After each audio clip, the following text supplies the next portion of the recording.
one of the challenges that I bump into as a box owner and leader of people is that I am definitely an introvert. And the whole like process of like doing things that are inherently like people intensive is pretty taxing for me, like physically and psychologically. So like I bookend my days as a way of better managing this. Like I have my morning ritual, which is 90 minutes most days. And my 90-minute morning ritual is basically me all by myself, getting my mind right, my heart right, my body right, all the things that I do just to get all of this settled before I go into a day where it's essentially most days constant interaction with people, constant consideration of feelings and relationships. It's just like, it's all day is like that. It's interacting with people, doing the social dance and all that, articulating, listening, assimilating, relaying, like so many things, right? Managing disputes and conflicts and challenges, right?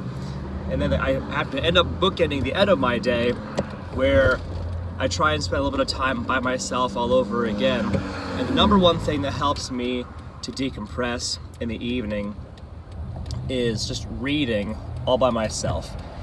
And I'm a learning junkie. I love self-help and self-development stuff, but in the evenings, what really helps me the most decompress is reading some kind of fiction thing that lets me just kind of straight up, I can like, as I read, I can feel the tension in my body slow, just like ebbing away, just bleeding out. The tension just, I can feel the overstuffed tires go back to a normal pressure. It's really kind of a neat thing.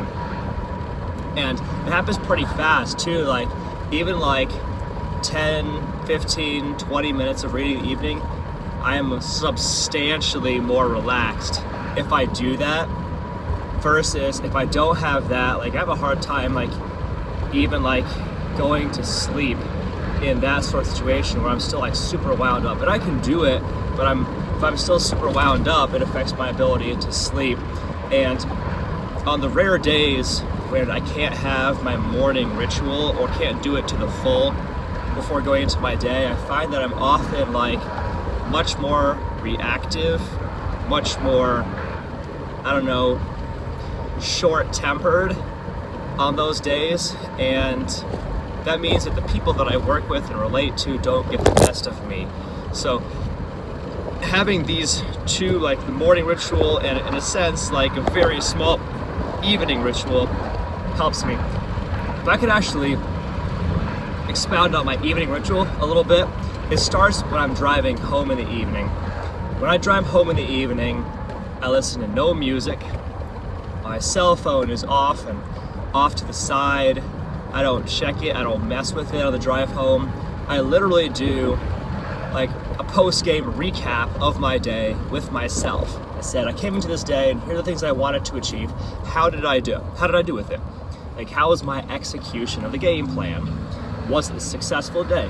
What can I learn and do better tomorrow? What are the major takeaways from today? And literally the entire drive home, I'm having that conversation with myself and establishing what were the successes, what were the failures, and then what can be learned from it for tomorrow. Like that conversation with myself is the only like interaction that I really need or that I recommend for myself in order to properly unwind at the long day of acting like an extrovert. But being a box owner, especially micro gym territory, essentially this 100% is a relationship business, which means that it all comes down to like developing relationships with people and constant interaction with people. All the good and all the challenges that come with dealing with a lot of people, all of those things are that's the stuff of box ownership. And if you're like me, if you're an introvert, it's gonna be always gonna be a challenge to balance that. Like balance your own personal sanity, your own personal need for being solo with your clients and your staff's needs for you to be there as a person, a human, to love them and serve them and take care of them. That's just a constant balance and constant dance that we're doing in this life.